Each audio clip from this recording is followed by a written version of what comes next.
porté l'idée de la création d'un cybercampus. Ouais. L'idée, c'est quoi?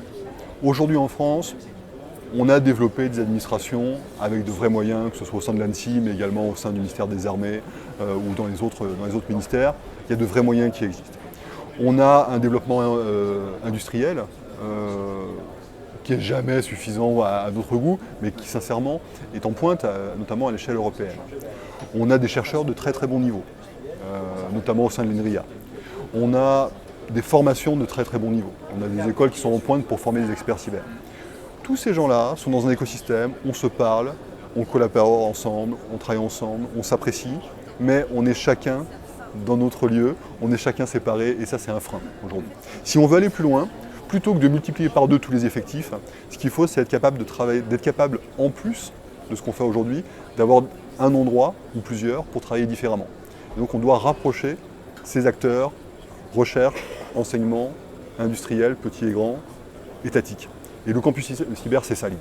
C'est d'avoir un lieu où on va mettre ensemble des personnes de différentes entités, de différentes organisations, en allant au-delà de la peur de se dire « oui, mais si on met nos gars ensemble, on va se les faire piquer, tout ça ». On est en train de dépasser ça.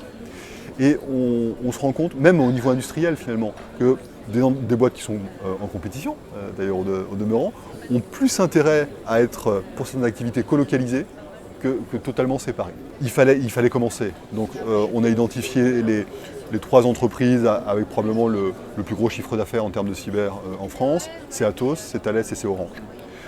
C'est pas réservé à eux, c'est pas exclusif, donc ce sera ouvert évidemment à d'autres. Il faut que ce soit ouvert à d'autres et c'est l'appel un peu que je lance. Le dernier point que je voudrais apporter, c'est que c'est bien une démarche qui doit être industrielle. C'est pour ça que le chef de file du projet, c'est pas l'ANSSI, c'est Michel Vandenberg, qui vient du privé, qui est dans le privé, qui a été désigné avec une lettre de mission par le Premier ministre pour piloter le projet. Piloter, ça ne veut pas dire qu'il fait ça tout seul, évidemment on l'aide, évidemment les autres entreprises l'aident, on en parle dans les différents secteurs que j'ai mentionnés, mais il ne faut pas que ce soit un machin étatique de plus où on va juste consommer de l'argent public. C'est pas ça l'idée. L'idée c'est vraiment d'avoir un lieu où tous les gens qui vont venir ont intérêt à venir, et même intérêt à payer pour ça, à payer leurs mètres carrés, à payer leurs locaux, pour venir, qu'il y ait un intérêt propre à venir, que ce ne soit pas juste de la subvention. Cette compréhension, elle fonctionne bien, on est en train de trouver ça. Ça va poser des questions de gouvernance, ça va poser des questions de qu'est-ce qu'on y fait réellement, de où est-ce qu'on met ce cybercampus, quelle taille il fait, est-ce qu'on commence par un truc tout petit, ou bien est-ce que d'emblée on est ambitieux avec quelque chose de beaucoup plus important. Voilà, ces questions-là, elles ne sont pas simples, elles sont en train d'être traitées, notamment par Michel Vandenberg, qui est vraiment en pilote. Et moi je souhaite vraiment que ça aboutisse parce que ce sera une manière de, non pas de faire différemment, mais ce sera très complémentaire de ce qu'on fait aujourd'hui, du socle que l'on a su bâtir aujourd'hui en France avec ces différents acteurs. À quelle échéance vous aimeriez voir sortir de terre ce... Ah, pour moi, c'est l'an prochain.